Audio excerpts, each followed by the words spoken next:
Amin.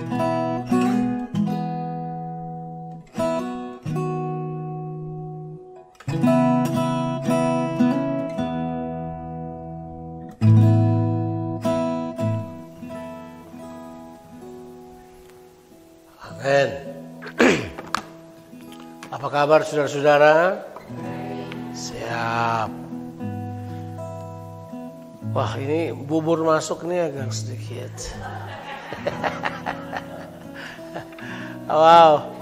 Nah, hari ini kita akan membahas building the culture of obedience. Kita akan membahas building the cultures of obedience, ya. Jadi kita udah run through beberapa hal. Kita sudah membahas building the cultures of love. We've done building the cultures of faith. We've done also the building the cultures of hope, which is 3 weeks ago. We also have covered building the cultures of worship. But today, what we're going to do is we are going to do building the cultures of obedience. Obedience. Nah ini tentu saudara sadar betul bahwa di kurang lebih mungkin sekitar berapa tahun ini, 15 tahun belakangan ini, apa mungkin 20 tahun belakangan ini terjadi perdebatan besar antara ketaatan dan kasih karunia. Ya, jadi ada orang yang berkata, udah taat tidak penting, yang penting kasih karunia Tuhan, ya kasih. Ya. Terus kemudian hal tersebut jadi masalah. Terus kemudian terjadi perdebatan yang baik. Tapi dalam kerajaan Allah, ketaatan itu merupakan sebuah kebenaran yang sangat penting.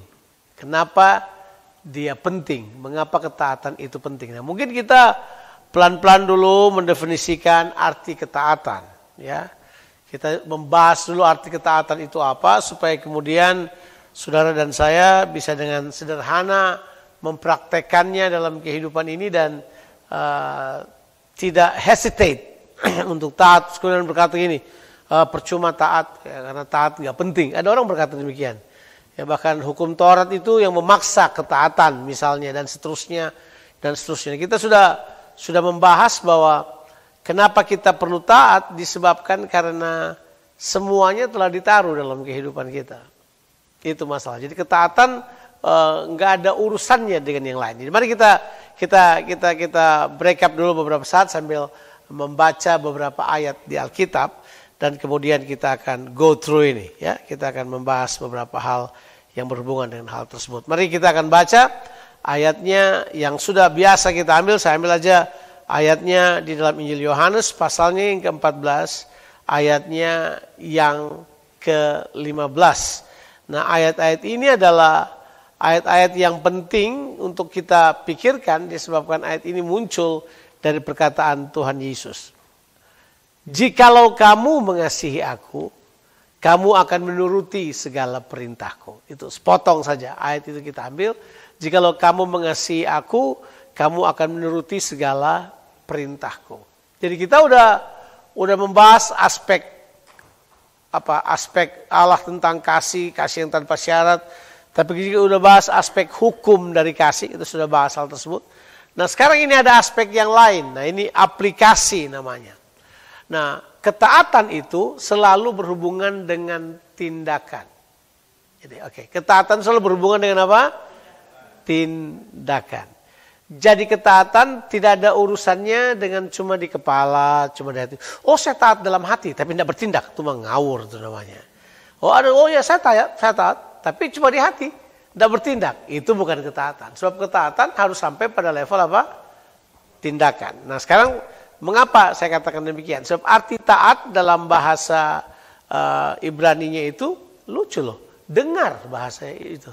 Kata taat itu berasal dari kata Ibrani yang namanya dengar. Tapi dengar yang implikasi dengar dan lakukan. Sebab kalau cuma dengar saja, jadi implikasi bahasa Ibrani tentang taat itu adalah mendengar dan melakukan. Jadi bukan cuma mendengar tapi melakukan. Dia satu kata. Ada banyak kata yang seperti itu kan di Alkitab. Artinya kata itu tidak bisa dipisahkan.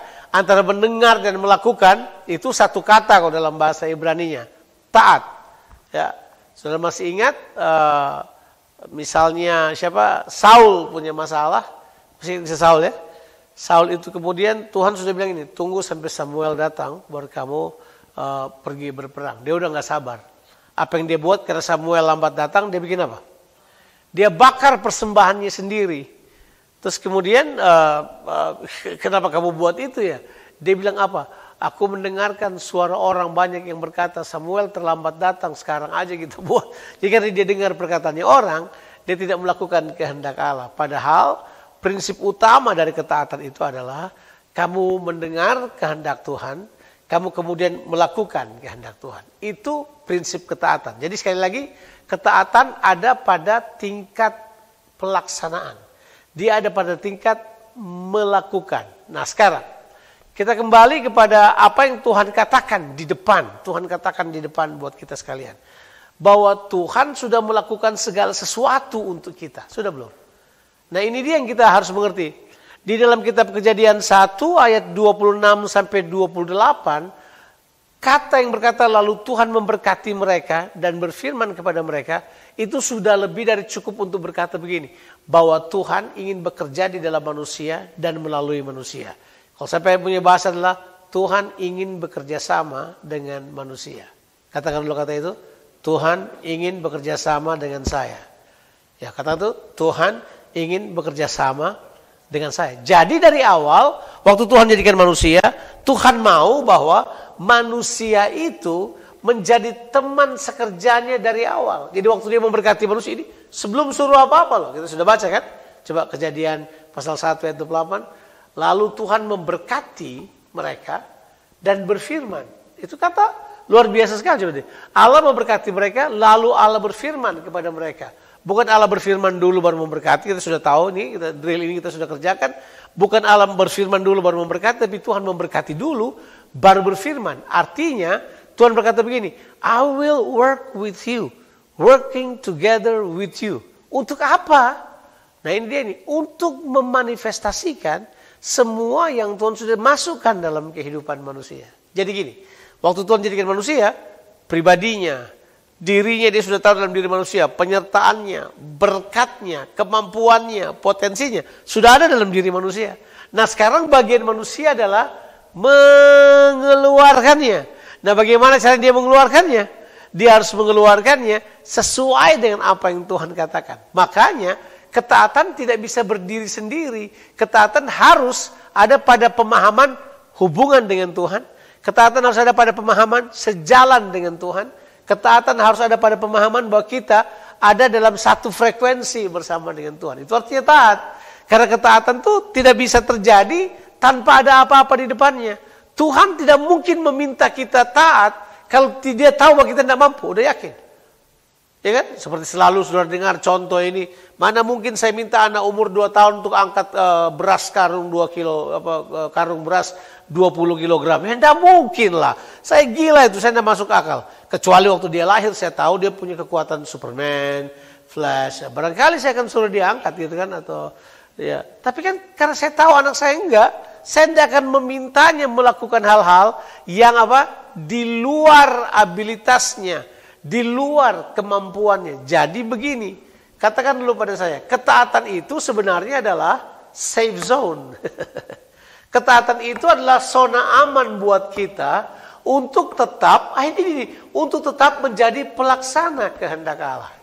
Jadi dari awal Tuhan sudah taruh gambarnya pada kita, dia sudah taruh kuasanya pada kita, dia sudah taruh kemampuannya pada kita. Nah bagaimana kita menunjukkannya? Tidak ada jalan lain. Kita tidak bisa menyanyikannya. Kita tidak bisa bikin yang lain. Kita harus apa?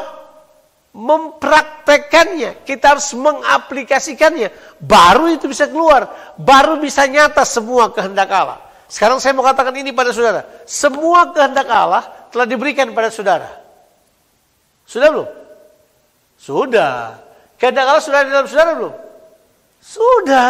Waktu Tuhan jadikan saudara, saudara jadikan menurut kehendaknya. So you are filled with the will of God. Dengan kata lain, saya pakai bahasa yang sering dipakai oleh para pembicara motivasi. The will of God is trapped in you. Ya, di dalam saudara, dia terperangkap di dalam saudara. Kalau saudara tidak melakukannya, kehendak Allah nggak kelihatan. Jadi Alkitab berkata, datanglah kerajaanmu, jadilah kehendakmu. Jadi bagaimana orang bisa tahu kerajaan Allah, kalau kehendak Allah itu, kehendak Allah dari kerajaan Allah, terperangkap dalam dirimu. Jadi begini, Ketaatan itu bukan untuk mendapatkan sesuatu dari awalnya, bukan. Ketaatan itu memang merupakan identitas kita. It's part of our, apa sih? Kita punya standard operationnya kita loh. SOP-nya kita, yang kita dijadikan, itu bagiannya kita. Ketaatan itu sama seperti nafasnya kita. Ketaatan itu sama dengan semua apa yang kita lakukan. Karena begitu kita taat, kehendak Allah dinyatakan. Saudara taat, kehendak Allah enggak dinyatakan. Saudara taat, apa yang Tuhan mau terlaksana. Saudara enggak taat, apa yang Tuhan mau enggak terlaksana. Gitu aja. Tapi belakangan kan sudah dikasih dengan urusan kita. Kalau kita taat, kita bakal senang. Kalau kita taat, hidup kita akan sentosa. Kalau kita kemudian pakai itu. Padahal enggak, pada awalnya, ketaatan itu is as simple as this. It's the way to reveal the will of God on earth. Oke, jadi ketaatan adalah sebuah cara yang Tuhan mau supaya kita kemudian dapat menyatakan kehendaknya di muka bumi ini. Makanya ketaatan jadi vital banget. Kalau kita tidak taat, selesai. Kehendak Tuhan berhenti dalam diri saudara. Saya ulangi lagi. Kalau saudara tidak taat, kehendak Allah berhenti dalam diri saudara. It's stuck in you. Selesai. Tidak keluar sudah. Nah kalau dia tidak keluar, Tuhan mau bikin apa dengan saudara? Saudara berarti menjadi, ya ini dia. You abort the will of God to be born, ya. Saudara menghentikan kehendak Allah untuk dilahirkan di dunia ini. Padahal kehendak Allah harus keluar, kehendak Allah harus dilaksanakan. Makanya ketaatan jadi penting buat kita. Sekali lagi, ketaatan ada di level apa? Tindakan. Ketaatan ada di level apa? Perbuatan. Ketaatan di level apa? Pekerjaan. Nah, kita tahu itu semerta-merta. Coba kita pergi ke ayat ini. Ke ayat sudah biasa, sudah tahu, ya. Sebab begini, budaya ketaatan merupakan budaya kerja kita. Saya ulangi lagi. Ya, budaya ketaatan merupakan budaya kerja kita. Karena ketaatan dan pekerjaan sama. Enggak ada bedanya. Sebab sama-sama reveal the will of God. Sama-sama menyatakan kehendak Allah. Jadi ketaatan dan pekerjaan adalah sama. Orang tidak bekerja, tidak menyatakan apa yang ada dalam diri mereka. Orang yang tidak taat juga tidak menyatakan apa yang Tuhan mau. Jadi ketaatan dan pekerjaan sama. Jangan dibedakan. Gini, gue mau bekerja tapi nggak taat. Gak bisa. Ketaatan dan pekerjaan itu sama. Karena apa? Sama-sama reveal the will of God. Jadi waktu pertama Adam dijadikan. Coba kita pergi ke Kejadian pasalnya yang kedua.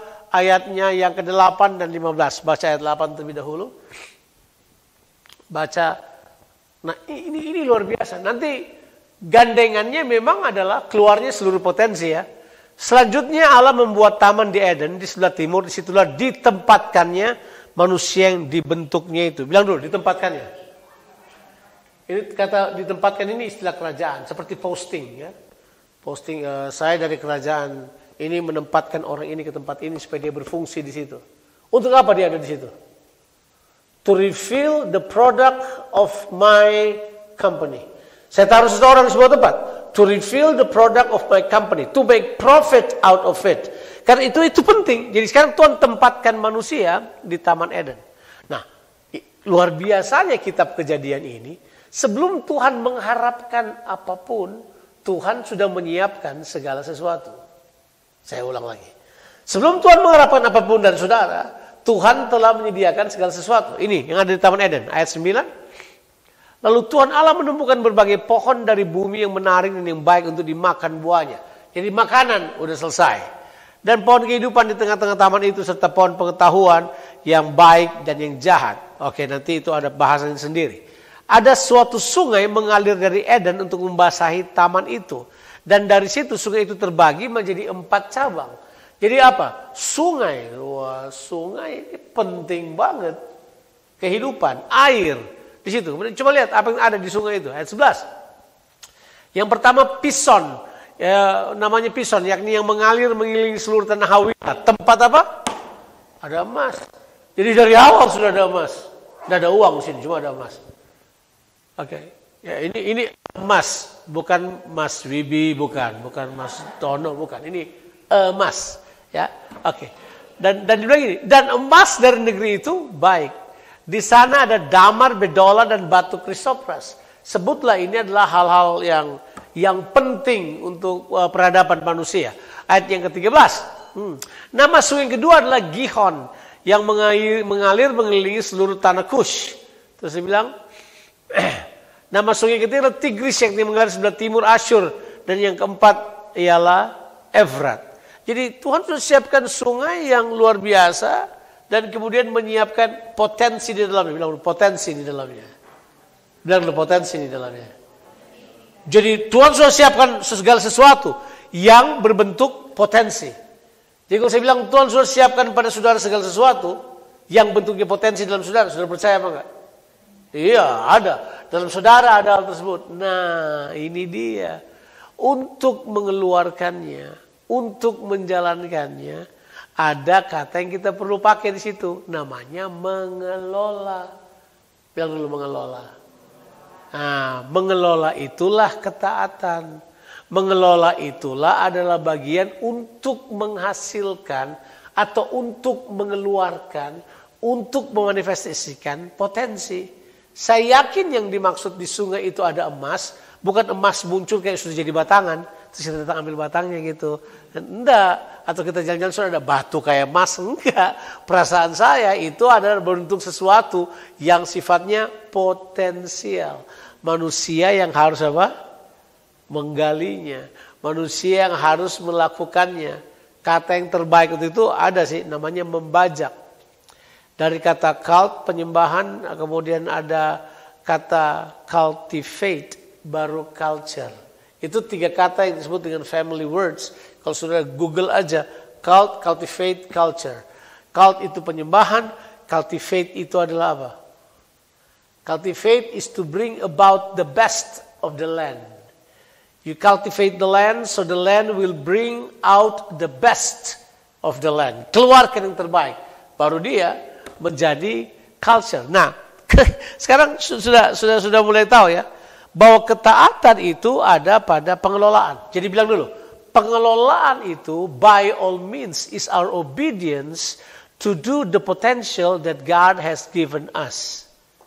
Kalau kita ganti dengan bahasa yang dikenal oleh orang, bahwa ketaatan itu adalah, ini dia ini, ketaatan itu adalah, ini dia ini, bagaimana kita mengeluarkan semua potensi yang Tuhan sudah taruh dalam kita, sehingga kita kemudian melakukannya. Oke.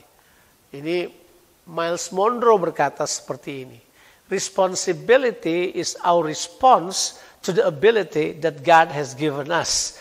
Respon kita pada abilitas yang Tuhan berikan buat kita, apa respon kita? Mengembangkannya, mengelolanya, mempertajamkannya, membuatnya menjadi skillful, sehingga kemudian potensi kita dapat dikeluarkan. Mungkin saudara berkata begini, saya sudah tua. Nah, saya harus ingatkan lagi pada saudara. The most productive age is 60 to 70. Number 2 is 70 to 80. If you're not 80 yet, you're still productive. At least number 2. Age itu tetap itu. Dan itu, sekali lagi, itu jurnal, itu penelitian, gak bercanda. Dan mereka kasih alasan-alasan yang banyak. Jadi artinya begini, sebelum sudah umur 100 tahun, dilarang berpikir bahwa saudara masih belum akan berhenti mengelola apa yang ada dalam diri saudara. Sebenarnya dalam diri saudara ada kemampuan itu, ada abilitas itu. Jadi ketaatan bukan sesuatu yang tiba-tiba muncul sebagai kebenaran untuk bikin kita rasa happy. Enggak. Ketaatan sudah ada dari dalam. Sebab by your obedience, you manifest the potential that you have in you. You manifest the ability that God has put in you. Saudara kemudian memanifestasikan kemampuan yang Tuhan sudah taruh dalam kehidupan saudara. Sampai di sini kita oke. Oke gak sih? Nah, itu ketaatan. Nah, ketaatan itu berurusan dengan apa yang Tuhan taruh di dalam diri kita. Karena itu adalah sifatnya apa yang Tuhan taruh, jadi itu menjadi kepercayaan. Saya percaya, ini dia ini. Ketaatan itu adalah pernyataan kepercayaan Tuhan kepada kita. Bahwa karena Tuhan percayakan kepada kita kehidupan, kita menyatakannya. Nah, sekarang saya tunjukkan dulu ada 3 hal yang Tuhan percayakan kepada Adam di Taman Eden. Bilang dulu kepercayaan.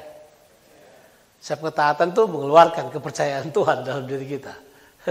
Ya, Tuhan percaya saudara loh. Tuhan percaya saudara. Asli Tuhan percaya manusia. Jadi kalau mau tanya iman duluan, Tuhan beriman pada saudara. Jangan dibalik. Tuhan percaya pada saudara. Oke, sudah? Tuhan percaya pada saudara? Oke, apa yang Tuhan percayakan pada manusia? Yang pertama, Tuhan percayakan adalah pekerjaan. Nih, ayat 15. Ayat 15. Percayakan pekerjaan. Tuhan Allah mengambil manusia itu dan menempatkannya dalam Taman Eden untuk mengusahakan. Kata mengusahakan sudah tahu, saya tidak perlu ulang. Kata mengusahakan itu dalam bahasa Ibraninya menggunakan kata abad. Dari kata itu kita dapat kata abod. Dari kata itu kita dapat kata avoda. Tahu avoda? Bekerja adalah ibadah. Ya, kalau saudara melakukan bekerja sebagai ibadah, jangan mengeluh. Kalau saudara mengeluh berarti pekerjaanmu telah menjadi apa? Sebuah keluh kesah. Pekerjaanmu telah menjadi itu tuh. Berpeluh dan berkeluh kesah.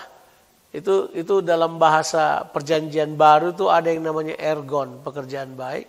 Dan ada yang namanya kopos, jeri lelah. Kamu kerja sampai lelah kemudian gak menghasilkan apa-apa. Tapi yang dimaksud dengan mengusahakan di sini adalah saudara mengerjakan sesuatu sebagai pelayananmu kepada Tuhan. Nah, makanya mereka berkata bahwa tidak mungkin kitab Kejadian ditulis di depan. Ini kitab Kejadian ditulis pasti sudah di belakang karena bahasa yang dipakainya. Kata abad itu adalah bahasa sejak adanya pelayanan Lewi. Karena arti daripada abad itu adalah Levitical service unto God. Jadi waktu Adam bekerja, itu adalah pelayanan keimamatan. Jadi kalau sudah tangkap hal ini, pekerjaanmu adalah keimamatan bagi Tuhan. Ya, ada orang pisahkan antara pekerjaan dan pelayanan. Saya sekarang sama.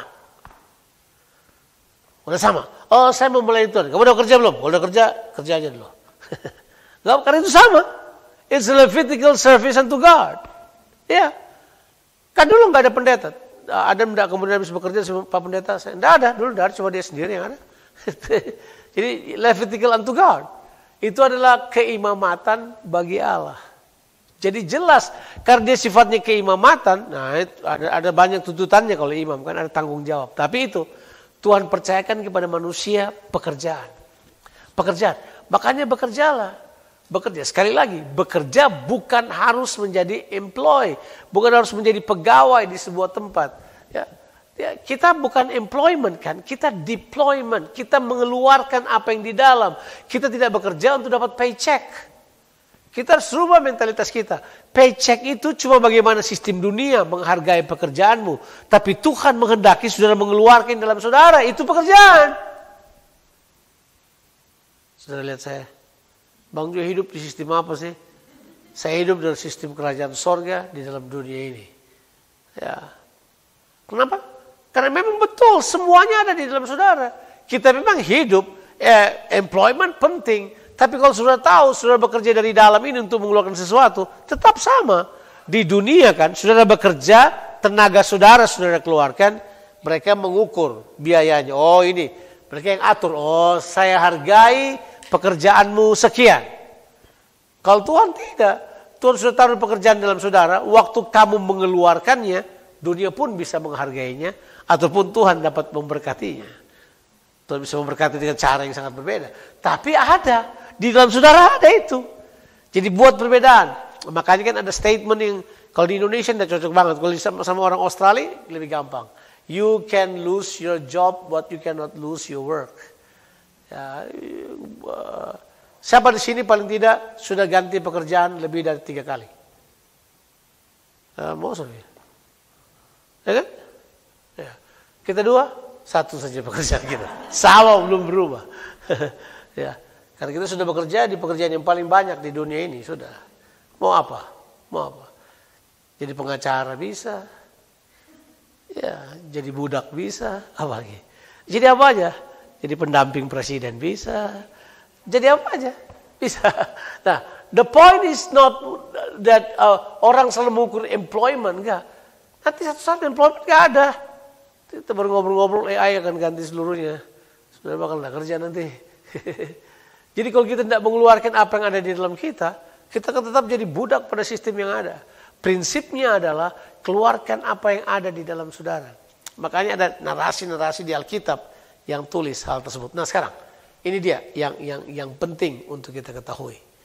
Karena Tuhan mempercayakan kepada kita pekerjaan ini yang akan terus mengikuti kita. Saya sudah bahas kan, bahwa nanti kalau saudara mati yang mengikuti saudara adalah apa? Pekerjaan, perbuatan baik. Sayangnya ditulis perbuatan baik, harusnya pekerjaan baik. Dari wajah nggak percaya, saya belum kasih ayatnya kan? Bahwa kalau saudara mati nanti, cuma itu yang mengikuti saudara. Belum ya? Sudah? Belum, oke, mereka belum tahu aja, jadi kamu mesti buka aja. Itu Wahyu 14 ayat 13, tulis buat kita, bahwa nanti kalau saudara mati, yang mengikuti saudara adalah pekerjaan baik saudara. Kalau saya ganti bahasanya, dengan kata di depan, bagaimana saudara mengeluarkan kehendak Allah dalam kehidupan ini. Makanya dia tulis, dan aku mendengar suara dari sorga berkata, tuliskan, berbahagialah orang-orang yang mati dalam Tuhan sejak sekarang ini. Sungguh. Jadi berbahagialah orang yang mati ya. Jadi kalau tulis Kransbung nanti berbahagialah, coba-cobalah sekali-sekali. Oke. Sungguh kata Roh, supaya mereka boleh apa? Beristirahat dari apa? Nah, jerih lelah itu kopos. Itu pekerjaan yang sia-sia. Jerih lelah mereka karena segala. Sayangnya terjemahan Indonesia bilang apa? Perbuatan. Harusnya segala pekerjaan baik mereka menyertai mereka. Ya, cek aja. Terjemahan Inggris bilang good works kok. Ya, terjemahan Inggris bilang good works. Tidak tahu kalau terjemahan lain. Coba kalau ada cek. Ada nggak? Harusnya ada sih. They labors. For they works. Labors and works. For they works. Follow them. Jadi yang mengikuti saudara apa? Pekerjaan. Works. Kenapa Pak? Karena works itu you manifest the will of God. You manifest what God has installed in you. Itulah ketaatan. Makanya waktu Tuhan minta ketaatan karena kepercayaan yang Dia berikan buat kita. Yang kedua, Tuhan percayakan apa? Ini dia ini. Tuhan percayakan firman-Nya. Ya kan? Makanya setelah ayat 15 di kitab Kejadian 1 ayat 17 Tuhan berfirman kepada manusia, semua buah yang pada pohon yang ada dalam taman ini boleh kamu makan, kecuali buah pohon pengetahuan yang baik dan yang jahat. Itu kan? Kejadian 2 ayatnya yang ke-17 ya, langsung aja. Lalu Allah memberi perintah kepada manusia. Ini firman, semua pohon dalam taman ini boleh kau makan buahnya dengan bebas. Tetapi pohon pengetahuan yang baik dan yang jahat janganlah kau makan buahnya, sampai pada hari engkau makannya pastilah engkau mati. Nah, di sini Tuhan introduce sebuah kata yang menggambarkan tentang kesia-siaan, yaitu kematian. Kematian tanpa itu kematian orang tidak bekerja, selesai. Jadi dia berkata gini, mati.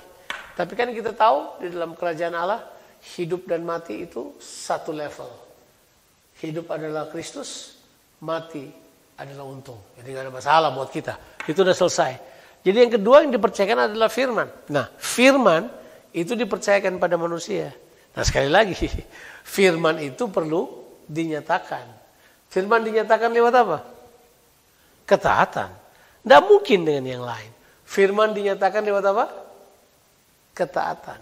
Nah, ini kata, saya mau bawa kepada pemahaman kerajaan pada saudara, yang memang kayaknya dianggap biasa, tapi itu pekerjaan penting sekali. Makanya waktu Yesus datang ke dunia ini, Yesus berkata begini, aku datang untuk melakukan pekerjaan. Ya gak sih? Ini Yesus, saya bicara Yesus ya. Karena sudah firman. Yesus sudah apa? Firman. Yesus kan firman. Dia firman menjadi manusia. Jadi dia beritahu, dia punya kerjaan itu, manifestasinya firman itu adalah pekerjaan yang dia lakukan. Coba kita baca beberapa ayat ini dulu.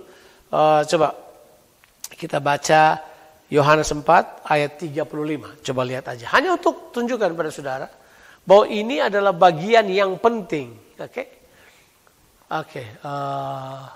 Bukan. Ayat 34 berarti. Iya, ini dia. Kata Yesus kepada mereka, makananku ialah melakukan kehendak Dia.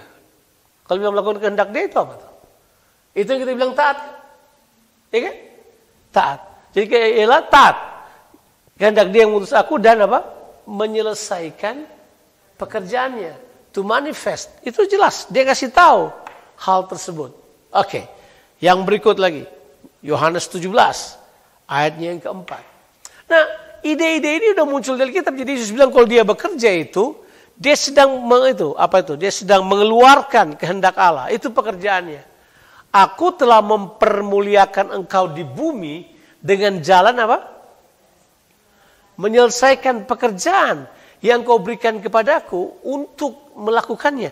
It's the same idea. Idenya adalah pekerjaan itu perlu dikerjakan. Yesus datang ke dunia ini menunjukkan kehendak Allah lewat apa? Pekerjaan. Dan buat kita diberi pekerjaan juga. Makanya Yesus bilang ini, kita di era setelah Pentekostal sebenarnya, kita punya pekerjaan itu sangat krusial. Karena Yesus bilang begini, ayat yang orang suka kutip. Orang suka kutip ayat ini dan mereka pikir ini adalah ayat nanti kamu bikin KKR besar-besaran lah. Enggak, ini simple. Kamu mengeluarkan apa yang ada di dalam saudara. Coba kita baca Yohanes 14 ayatnya yang ke-12. Coba kita lihat ayat tersebut. Ayat biasa, udah dibaca oleh semua orang. Aku berkata kepadamu, sesungguhnya barang siapa percaya kepadaku, ia akan apa? Ia akan apa? Melakukan juga pekerjaan-pekerjaan yang aku lakukan. Bahkan pekerjaan-pekerjaan yang lebih besar daripada itu. Sebab aku pergi kepada siapa? Kepada Bapa. Jadi kelihatan kan ide pekerjaan ini, ketaatan melakukan kehendak Allah ini sama. Is in the same ideas. Idenya itu ada di narasi yang sama. Supaya kita bekerja menyatakan apa yang Tuhan inginkan. Ya, coba sekarang kita lihat. Kita pergi sudah mau habis nih film 1 Yohanes pasalnya yang ke-5. Coba kita lihat 1 Yohanes pasalnya yang ke-5. Wow, seru ini. Oke. Kita lihat 1 Yohanes pasal 5 ayat 1 sampai ayatnya yang ke-5. Nah, ayat ini udah selalu kita dengarkan. Tapi kita konsentrasi kepada apa? Apa yang kita konsentrasikan di ayat-ayat ini? Imannya. Padahal iman itu justru tanda bahwa kita percaya pada Tuhan yang percaya pada kita. You don't like that idea. Bahwa iman itu sebenarnya adalah kita percaya pada Tuhan yang percaya pada kita. Ya kan? See, people don't believe that God trusts them. People don't like that idea. Orang tidak suka ide bahwa Tuhan percaya pada manusia. Ya, artinya iman itu adalah kita percaya kepada Tuhan yang percaya kepada kita. Makanya dia bilang gini, ya, setiap orang yang percaya bahwa Yesus adalah Kristus lahir dari Allah. Dan setiap orang yang mengasihi Dia yang melahirkan, mengasihi juga Dia yang lahir daripadanya. Berarti mengasihi, ini kasih yang pertama. Kasih, ingat kasih itu adalah kata kerja. It's a verb. Verb. Sekalipun dia bisa jadi noun, tapi kasih, mengasihi. Ya kan? Sekarang ayat yang kedua. Ini tandanya bahwa kita mengasihi anak-anak Allah. Yaitu apabila kita mengasihi Allah, serta apa? Melakukan perintah-perintahnya. It's the same thing. Taat lagi. Perintah-perintahnya. Ayatnya yang ketiga. Sebab inilah kasih kepada Allah. Yaitu bahwa kita apa? Menuruti perintah-perintahnya. Perintah-perintahnya itu tidak berat. Ya udah tahu. Ayat yang keempat. Sebab semua yang lahir dari Allah mengalahkan dunia. Dan inilah kemenangan yang mengalahkan dunia. Apa? Iman kita. Dari mana saudara tahu saudara punya iman? Ada tindakan-tindakan yang saudara buat. Ada pekerjaan-pekerjaan yang mengikuti yang kita sebut sebagai pekerjaan iman. Ada di dalam kita. Makanya ayat yang kelima bilang apa? Siapakah yang mengalahkan dunia? Selain daripada dia yang percaya bahwa Yesus adalah apa? Anak Allah. Biar lu percaya. Makanya sekarang kepercayaan itu berhubungan sama kepercayaan Allah pada kita. Saudara tidak percaya Tuhan yang kemudian ada di langit-langit dan kemudian tidak bikin apa-apa. Tuhan yang saudara percaya itu percaya saudara dengan pekerjaan-pekerjaan yang dia berikan dalam diri saudara. Waktu kita mengeluarkannya dengan ketaatan, disitulah ada kuasa yang dahsyat. Nah, saudara tidak percaya bahwa setiap pekerjaan yang saudara buat ada kuasanya. Yang pertama, kuasa menghasilkan uang. Kuasa untuk memberi saudara makan. Ya, kuasa to do, yes, why not? Dan buat orang yang berkata bahwa uang bukan segalanya buat dia, saya setuju juga itu. Bahwa kadang-kala kita, I can tell you stories upon stories about how saya, istri saya, anak-anak saya mungkin kecipratan beberapa hal. Di mana kita bisa pergi kemana aja. Dari mana uangnya coba? Hitung-hitung aja. Tapi kalau Tuhan percaya kepada kita sesuatu, ya itu, kita harus manifestasikannya. Kita harus mengeluarkannya. Dan itu dia, saya yakin sekali bahwa iman itu manifestasinya ada pada perbuatan-perbuatan kita. Dan perbuatan-perbuatan ketaatan kita itulah yang powerful. Makanya, begitu kita mulai mengerjakan apa yang Tuhan mau, bang, kehendak Allah terlaksana, kerajaannya ada di situ. Setiap kali. Makanya kalau kita semua bekerja, kita rajin, kita mengerjakan pekerjaan Tuhan, kita mengerjakan apa aja yang Tuhan percayakan pada kita. Kita diberi tanggung jawab, kerjakan itu baik-baik. Itu akan menghasilkan sesuatu. Nah, sekarang sebagai penutup 3 level ketaatan. Level yang pertama adalah semua orang harus belajar taat. Kalau mau menjadikannya budaya, harus belajar taat. Artinya kalau saya bilang belajar adalah fokus pada hal tersebut. Fokus pada kehendak Tuhan yang dia sampaikan pada saudara. Saudara hanya bisa mentaati kehendak Allah yang dinyatakan pada saudara. Kalau belum dinyatakan, nggak usah. Ya kan? Nggak usah. Kalau di reveal buat saudara, kerjakan apa aja. Nah, repotnya saudara ada di bawah pelayanan seorang pengajar yang kasih banyak pengetahuan buat saudara. Jadi saudara tahu banyak, biasanya dituntut lebih banyak memang. Karena itu memang benar. Things that you know more, ada tanggung jawab yang lebih besar menyertainya.